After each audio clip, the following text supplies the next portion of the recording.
राम राम सबको। कैसे हो आप लोग? आशा करती हूँ आप सब ठीक होंगे। निधि चैनल में आप सबका स्वागत है। और मार्गशीर्ष महात्म प्रारंभ हो गया है और हम उसके सारे अध्याय का पाठ करेंगे। और आज मैं आपको पहला और दूसरे अध्याय का पाठ सुनाऊंगी और कृपया ध्यान से सुनिए और आनंद लीजिए। चलो हम मार्गशीर्ष महात्म का पहला अध्याय प्रारंभ करते हैं। बोलो श्री कृष्ण भगवान की जय हो। श्री कृष्ण गोविंद हरे मुरारी, हे नाथ नारायण वासुदेवा। इस महीने में श्री कृष्ण का जितना नाम लिया जाए उतना ही कम है। हो सके तो हमें जल्दी स्नान आदि करके तो मार्गशीर्ष महात्म के अध्याय का पाठ करना चाहिए, सुनना चाहिए और हमें ज़्यादा से ज़्यादा कृष्ण भक्ति करनी चाहिए। चलो हम पहला अध्याय प्रारंभ करते हैं। मार्गशीर्ष महात्म में पवित्र स्नान का फल। मार्गशीर्ष माह में पवित्र स्नान का बहुत ज़्यादा फल है। गोपियों ने भी इसका बहुत फल प्राप्त किया है। श्री गणेश जी को प्रणाम करते हैं हम सबसे पहले। और यह मार्गशीर्ष महीने की महिमा का वर्ण शुरू होता है। सूत जी ने कहा कि हे महादेव, मैं कृष्ण को नमस्कार करता हूँ। देवकी के पुत्र हैं, सभी लोगों के आनंद का कारण है और सांसारिक सुख और मोक्ष के दाता हैं।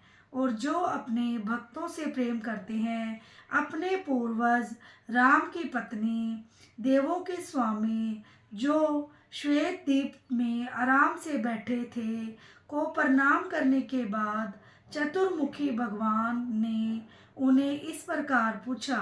ब्रह्मा ने कहा, हे ऋषिकेश, ब्रह्मांड के निर्माता, हे देवों के भगवान, जिनकी महिमा सुनना सराहनीय है, हे सर्वज्ञ भगवान, मुझे बताएं कि क्या पूछा जा रहा है।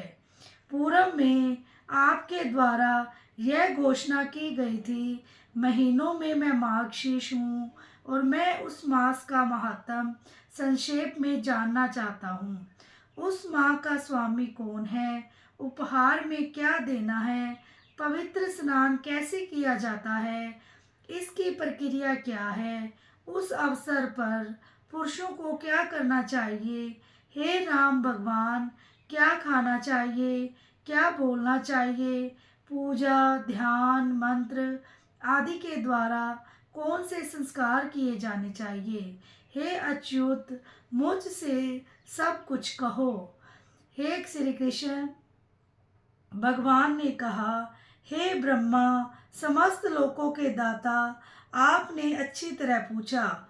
जब मार्गशीर्ष का पवित्र संस्कार किया जाता है तो इष्ट पूर्ता आदि सहित अन्य सभी संस्कार किया जाता है।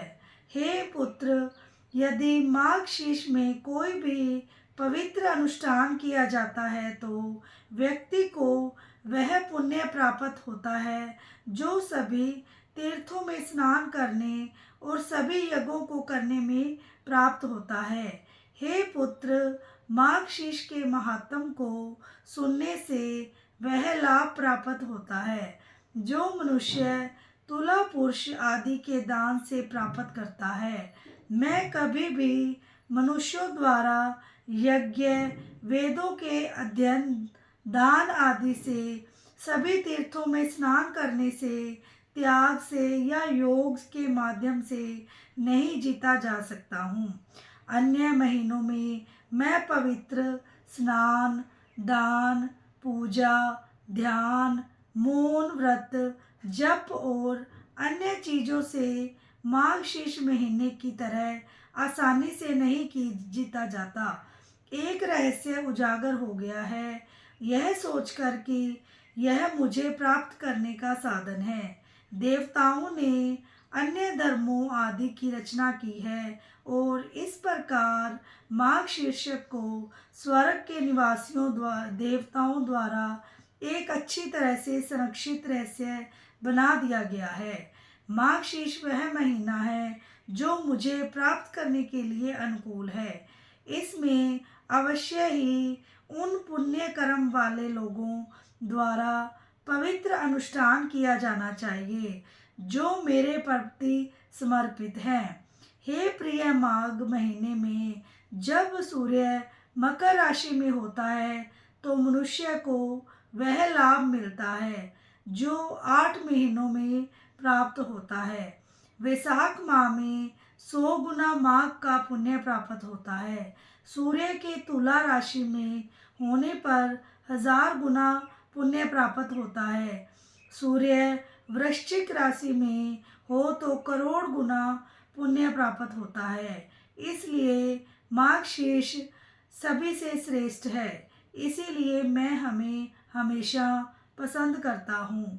यदि कोई मनुष्य भोर को उठकर विधि के अनुसार विधि पूर्वक पवित्र स्नान करे तो हे मेरे पुत्र, मैं उससे प्रसन्न होता हूँ और अपना प्राण भी उसे दे देता हूँ।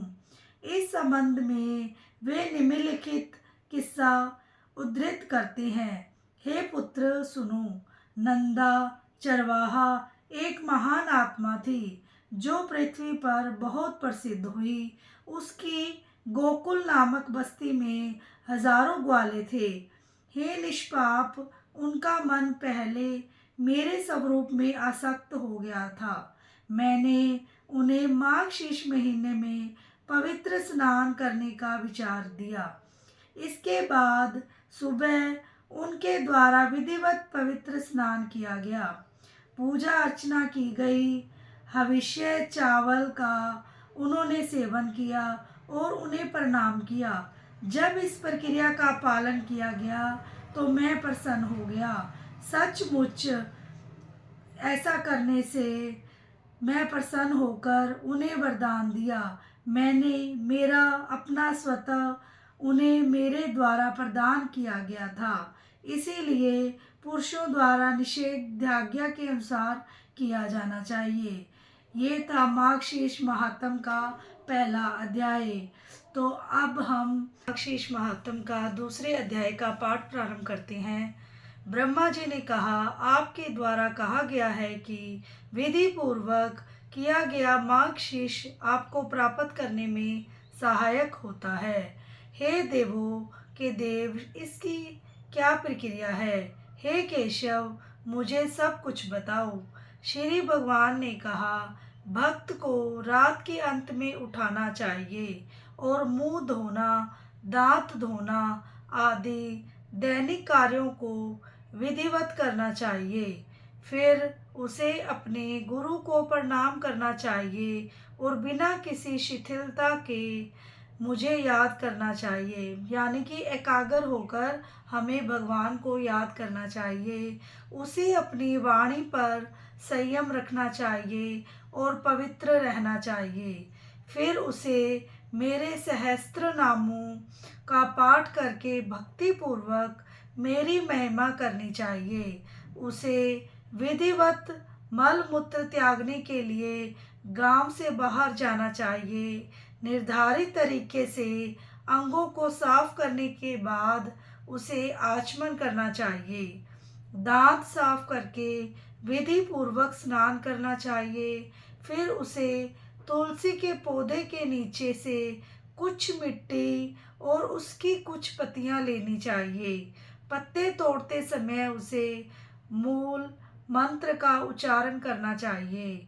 ओम नमो नारायणाय अर्थात ओम नारायण को प्रणाम, या गायत्री मंत्र है अत्यधिक बुद्धिमान मंत्र पढ़ते हुए उस मिट्टी को अपने पूरे शरीर पर लगाना चाहिए और फिर जल से स्नान करना चाहिए और उन्हें अघर्मण मंत्र का जाप करना चाहिए। यह निर्धारित किया गया है कि स्नान करते समय भक्त पानी ले सकता है और उसे अपना शरीर पर डाल सकता है या वह खुद को पानी में डुबो सकता है।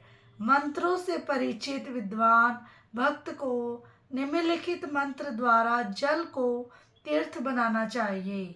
ओम नारायण को प्रणाम को मूल मंत्र के रूप में उद्घृत किया गया है।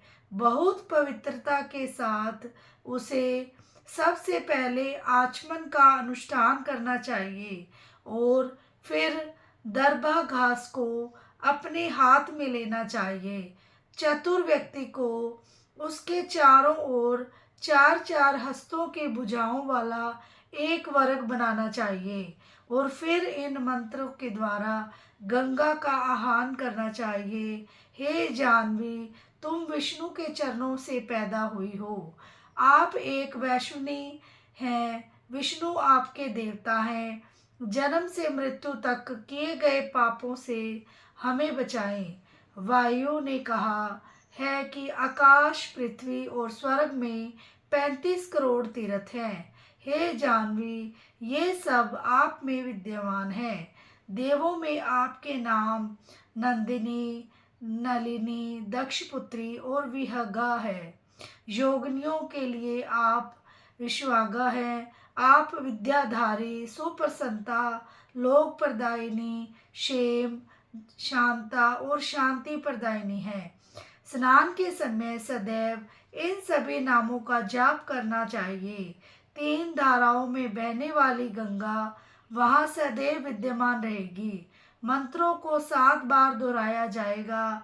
हथेलियों को आपस में जोड़कर सिर के ऊपर रखकर 3, 4, 5 या 7 डुबकी लगाकर स्नान करना चाहिए। इस प्रकार निम्नलिखित मंत्र का जाप करके विधि पूर्वक मिट्टी से स्नान करना चाहिए। वैश्य को अपने माथे और छाती पर तथा शूद्र को, स्त्रियों को माथे पर पवित्र चिन्ह धारण करना चाहिए। उनका न्यास संस्कार इस प्रकार होगा: माथे पर केशव, पेट पर नारायण का ध्यान, छाती पर माधव का, गर्दन के कुबड़ पर गोविंद का, पेट के दाहिनी ओर विष्णु का, पेट पर मधुसूदन का ध्यान करना होगा। दाहिनी भुजा, कान के मूल में त्रिविक्रम, बाईं ओर वामन और बाईं भुजा पर श्रीधर, कान पर हरिकेश, पीठ पर पद्मनाभ और निचली रीढ़ पर दामोदर है। धोने के जल से वासुदेव को मस्तक पर स्थापित करना चाहिए। यह एक ब्राह्मण द्वारा किया गया है जाना है। क्षत्रिय को क्या करना चाहिए? उसे अपने माथे पर केशव और छाती पर माधव का ध्यान करना चाहिए। हे प्रिय, उसे अपनी भुजाओं पर मधुसूदन को याद करना चाहिए। क्षत्रिय की विधि बताई गई है। वैश्य को कर्तव्य सुनो। उसे माथे पर केशव का और छाती पर माधव का ध्यान हमेशा करना चाहिए। स्त्रियों और शूद्रों को माथे पर केशव का स्मरण करना चाहिए। भक्त को मुझे प्रसन्न करने के लिए इस प्रकार के अनुसार पुण्य चिन्ह लगाने चाहिए। गहरे रंग का तिलक शांति के लिए अनुकूल माना जाता है। सफेद रंग मोक्ष प्रदान करने वाला और शुभ होता है। हे भाग्यशाली व्यक्ति, जो विशेष रूप से विष्णु से जुड़े हुए हैं और सभी लोगों के कल्याण में लगे हुए हैं, उन्हें बीच में एक अंतराल के साथ हरि के पैर के आकार में अपना पुंड बनाना चाहिए। इसके बीच में एक छेद अवश्य छोड़ना चाहिए, यानी खाली स्थान छोड़ना चाहिए। सचमुच यह हरि का निवास है। ऊपर यह सीधा और कोमल है। यह सूक्ष्म और बहुत आकर्षक, अच्छी तरह से परिभाषित पक्षों के साथ है। वह एक नीच ब्राह्मण है जो बिना किसी अंतराल के पुंड्र चिन्ह बनाता है, क्योंकि वह मुझे वहाँ पुंड्र चिन्ह के अंतराल में निवास करने वाली लक्ष्मी के साथ भगा देता है। निम्न स्तर के ब्राह्मण जो भीतर खाली जगह के बिना ऊर्ध्वाधर पिंड पुंड्र चिन्ह बनाते हैं, वे वास्तव में अपने माथे पर कुत्ते के पैर की छाप लगाते हैं। इसमें कोई संदेह नहीं है।